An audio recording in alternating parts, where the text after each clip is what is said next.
Thank you very much, Deputy Presiding Officer. And I too came into politics to help the Scottish people. And can I tell you, if that's what we're getting from Mike Russell, the Scottish people have a great deal of help still to be addressed. Can I say substantial comments have been made about this government during this debate this morning? And can I say to Mike Russell, who is a man I actually have some respect for in the SNP, that for him to dismiss those substantial points made by members of this Parliament, elected members of this Parliament, about health, education and housing, to dismiss them in such a disgraceful manner is denial of your office.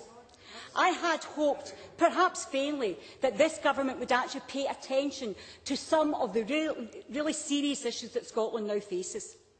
And let's cast our minds back to the election of 2007.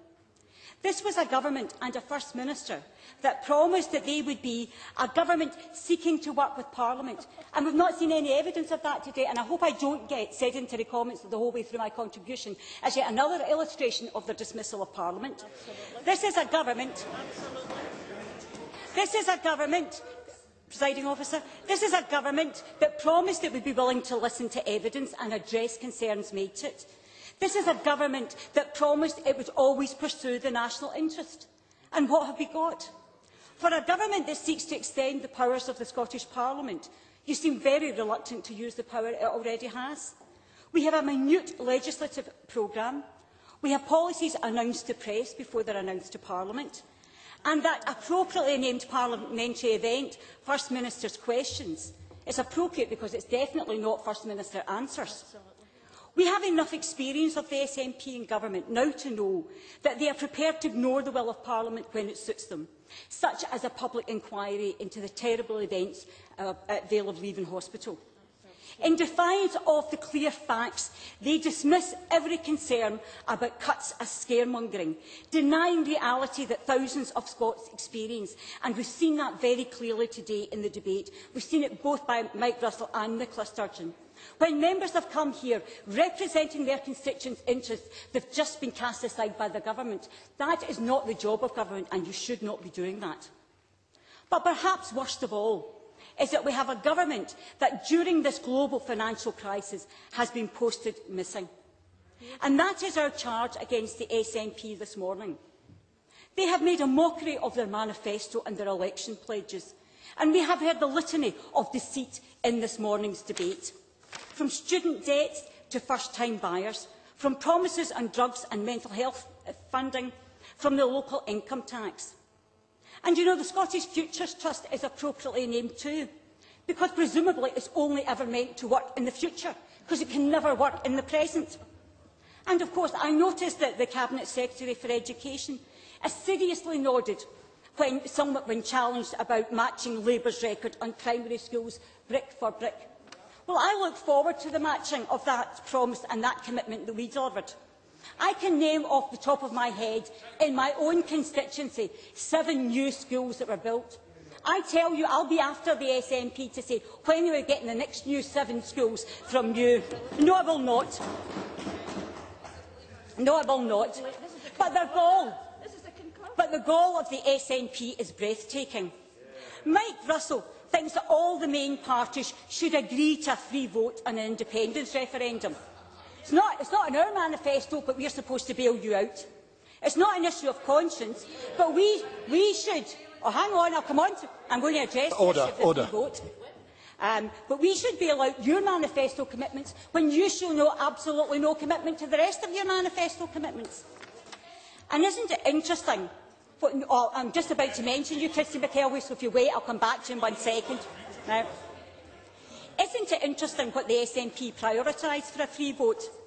How about a free vote on a public inquiry for the C. difficile outbreak on the Vale of Leven? Because I'll tell you, John Wilson and Christine McKelvey sat at a petitions committee and voted for an inquiry into the Vale of Leven. Will you support a free vote now, Christine? You voted against it in here. No, we don't. I'm sorry, we don't have time for interventions. We're very tight for time, Ms. Curran. My apologies. Well, what a shame. What a shame. Perhaps another time, Christy McKelvey can explain why she buckled under instruction from Nicola Sturgeon.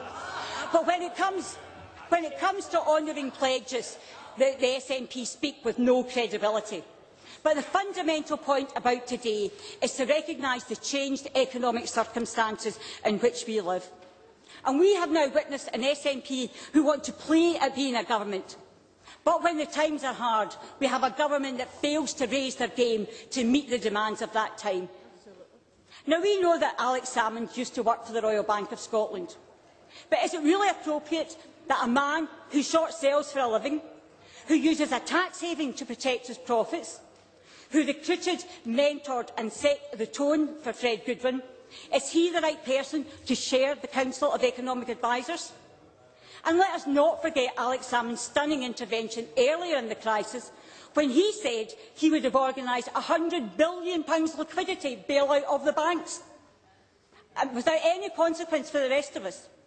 This is the man who told us that Ireland and Iceland were the two great models for Scotland. Isn't it time that the SNP acknowledged the failure of that argument? You know, Paul Martin was right in this debate. It is time for the SNP to say sorry. Sorry for the promises broken and for their presentation to the Scottish people of a list of inflated proposals that were either unworkable, uncosted or undeliverable. So let's debate to be clear. This is a clear message to the Scottish Government. Now is the time to focus on the issues that are uppermost in the minds of Scots and their families. And Mike Russell, it is not a referendum. The issues that are uppermost in the minds of Scottish families are jobs, not an SNP referendum, public services, not SNP projection studies, investment, not SNP housing cuts, and substance, not SNP spin. These are serious times, and it's time for some honesty and some proper action from this SNP government.